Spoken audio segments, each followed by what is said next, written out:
dan ilegal. Dalam beberapa hal perilakunya sama, Pak. Oh enggak, Pak.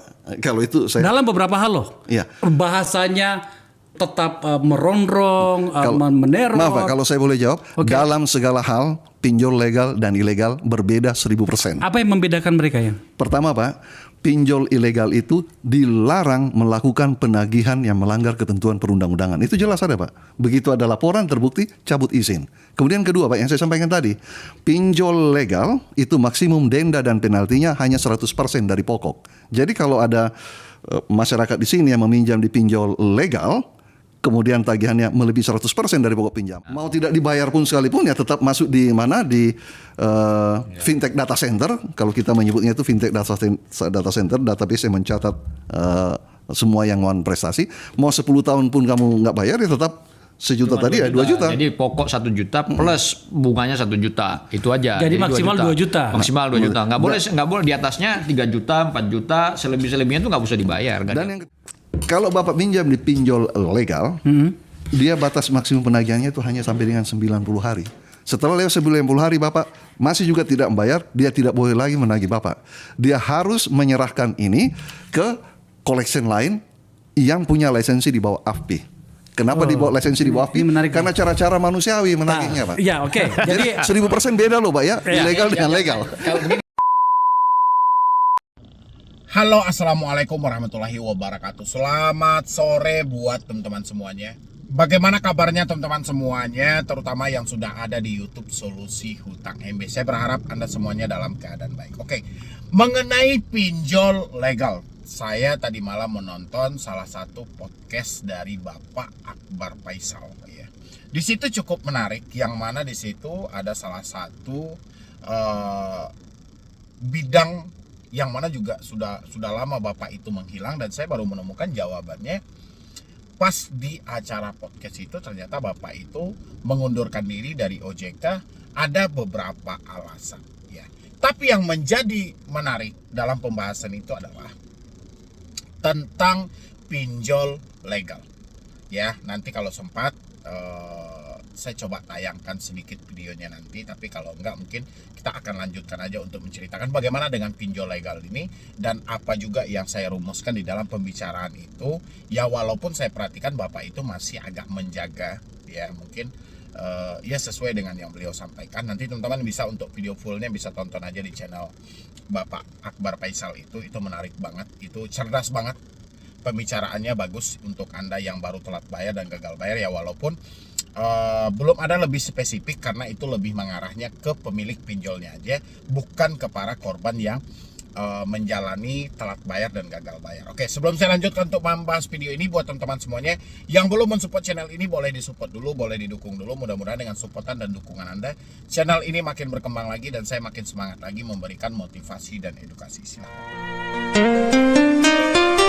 Tampaknya tidak terlalu jelas batasnya, Pak, antara pinjol legal dan ilegal. Dalam beberapa hal perilakunya sama, Pak. Oh enggak, Pak.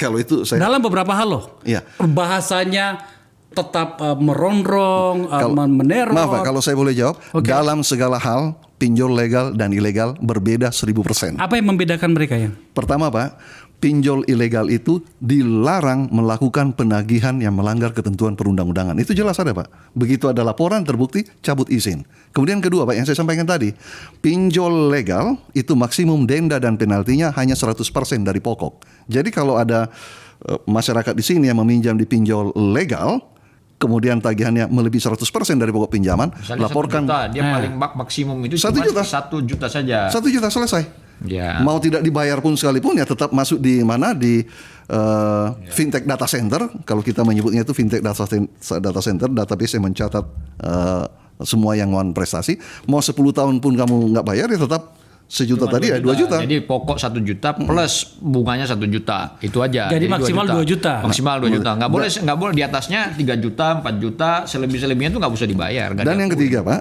ilegal. Kalau pinjol legal, Bapak minjam, itu Bapak hanya bisa ditagih sampai dengan 3 bulan. Ini air. Ini gimana?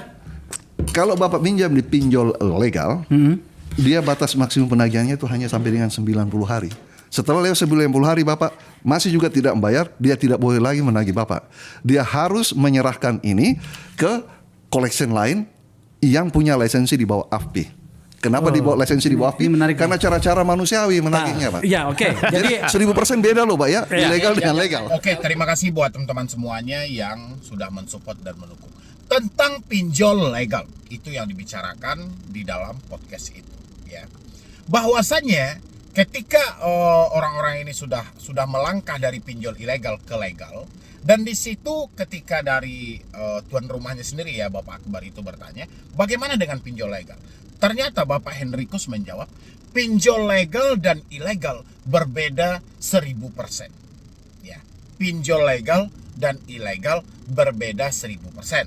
Ya, apanya? Mulai menurut Bapak itu yang dia terangkan soal dia membentuk dulu tentang pembatasan dari akses pinjol legal, yang mana terbitlah yang namanya camilan. Seperti di beberapa video saya juga sering membahas soal itu, tentang kamera mikrofon lokasi. Ya, mungkin Bapak itu juga belum melakukan uji coba praktek sampai ke lapangan, ya. Bagaimana si pinjol ilegal ini menerapkannya di lapangan?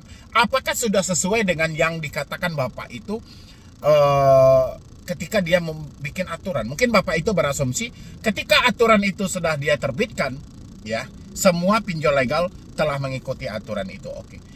Faktanya tidak semua pinjol legal yang mengikuti aturan itu. Walaupun mereka hanya bebas untuk mengakses kamera, mikrofon, dan lokasi, tapi di dalam sistem itu ada hal-hal yang bisa menjebol kembali untuk akses kontak, akses galeri.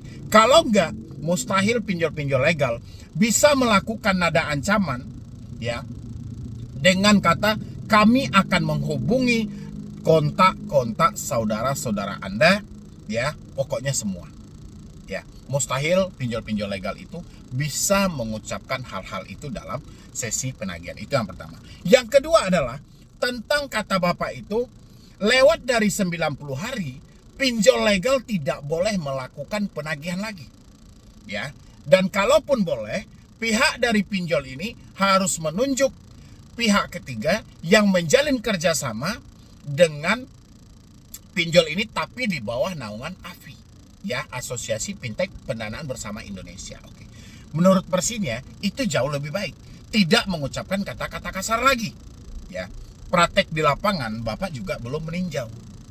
Ya, itu yang mau saya sampaikan kepada Bapak Henrikus Pasanggi. Ya, karena Bapak sudah nggak di OJK lagi, ya mungkin kapasitas Bapak untuk melakukan penyelidikan hal itu ya mungkin sudah berkurang. Ya, memang waktu di 2020 sampai 2021 itu banyak penangkapan dari pinjol ilegal. Bahkan penangkapan yang paling terbesar itu terjadi di 2021. Sampai OJK, ya, sampai Bapak Menko Polhukam menyampaikan berhenti bayar pinjol ilegal. Ya, makin ke sini pinjol ilegal banyak yang diumumkan oleh Satgas pasti, tapi efek yang dirasakan masyarakat tidak ada.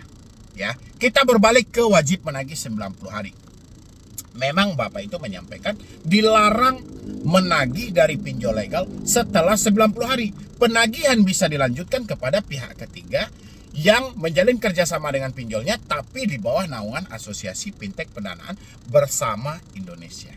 Yang jadi pertanyaan saya, karena ada ucapan dari Bapak itu menyampaikan bahwa pinjol legal, ya, atau pihak ketiga itu tidak akan sekejam itu. Mereka lebih enak dalam menagihnya. Enaknya enak dari mana nih? Ya, Bapak tahu praktek seperti apa yang terjadi di lapangan. Bagaimana pola caci maki mereka? Bagaimana mereka melakukan penekanan terhadap nasabah? Ya, mungkin Bapak tidak terlalu belusukan sampai ke lapangan, tapi aturan yang Bapak bentuk saya sangat apresiasi dan itu bagus banget. Hanya saja praktek di lapangannya masih menyimpang. Dan habis itu lagi, ya, yang menarik dari pembicaraan itu sesuai dengan yang saya sampaikan, sumber masalah sebenarnya adalah OJK. Benar. Ya, di dalam pembicaraan itu kesimpulannya adalah sumber masalahnya OJK. OJK tidak berfungsi ketika mengatasi masalah pinjaman online. Ya, wajar semua pengaduan Anda selama ini dianggap sampah. Wajar. Ya, dan saya juga mengasumsikan ya tepat juga kita suarakan untuk berhenti bayar pinjol legal, tepat. Ya. Karena banyak permasalahan yang terjadi tapi tidak tidak pernah diproses oleh OJK. Tidak pernah dilakukan penyelidikan oleh OJK. Dilakukan penyidikan oleh OJK. Bahkan beberapa hari yang lalu ada kasus-kasus yang viral dari pinjol-pinjol legal. Jawaban OJK simpel. Ya, telah dilakukan investigasi, kita serahkan sepenuhnya kepada pihak aplikasi, ternyata itu tidak terbukti. Bahkan kita sudah bekerja sama dengan pihak kepolisian, tidak memenuhi bukti yang valid. Ya, padahal fungsi OJK adalah melakukan penyidikan terhadap kejahatan-kejahatan dari suatu perbankan ini. Ya, atau suatu dari pelaku usaha jasa keuangan ini. Tapi OJK tidak berfungsi dalam hal itu. Makanya buat teman-teman semuanya, semakin Anda terjebak di pinjol legal, semakin menderitalah hidup Anda. Semakin hancurlah hidup Anda. Tapi kalau Bapak Henrikus tadi menyampaikan bahwa pinjol legal itu 1000% berbeda dari ilegal, benar Pak, 1000%. Bedanya dari izinnya. Bedanya karena dilindungi. Prakteknya sama. Ya, yang membedakan antara pinjol legal dan ilegal, ketika legal menagih, mereka mencaci maki, menghina, tidak pernah menyebutkan nama aplikasi. Ketika ilegal menagih, mereka mencaci maki, menghina, mereka menyebutkan nama aplikasi. Wajar 1000% berbeda. Karena tidak ada nama aplikasinya. Tapi secara praktek, masyarakat sudah nggak buta lagi Pak. Alhamdulillah karena banyaknya konten-konten kreator yang mengedukasi, yang meluruskan tentang orang-orang yang gagal bayar supaya tidak mengakhiri hidup mereka. Masyarakat sudah mulai pintar. Oh, ini pinjol legal. Oh, ini pinjol ilegal. Mereka sudah bisa membedakan. Selagi debt collector-nya menagih tidak menyebutkan nama aplikasi, tapi mendahulukan caci maki, sudah real itu dilakukan oleh pinjol ilegal. Hanya saja ketika dilaporkan OJK tidak mau bertindak. Dengan dalih tidak ada bukti yang mencukupi. Bukannyakah OJK ini bisa mengumpulkan bukti, tapi mereka tidak berfungsi lagi sesuai dengan pembicaraan Bapak. Makanya buat teman-teman semuanya, saya himbau Anda semuanya, tepat, cocok, pas, berhenti bayar pinjol. Ya, jangan gali lubang tutup lubang lagi. Jangan Anda cari-cari lagi talangan dana ke sana, ke sini, ke sana. Jangan, stop, akhiri semuanya. Kalau nggak Anda yang mengakhiri, bisa hancur berjamaah Anda hari ini. Ya, harta Anda akan habis. Karena tujuan pinjol bukan lagi soal bisnis, tapi soal menambang data Anda. Nilai data Anda itu triliunan. Ya. Dan di dalam pembicaraan itu yang menarik, awal pinjol muncul cuma modal 10M. Jarak 3 tahun mencapai 200 sekian triliun. Ya, gila nggak? Modal 10M. Ya. Selang 3 tahun menjadi 200 sekian triliun. Berarti ini adalah perputaran uang yang banyak. Perputaran uang yang cepat. Tujuannya adalah Anda bekerja, hasil pekerjaan Anda setorkan ke pinjol.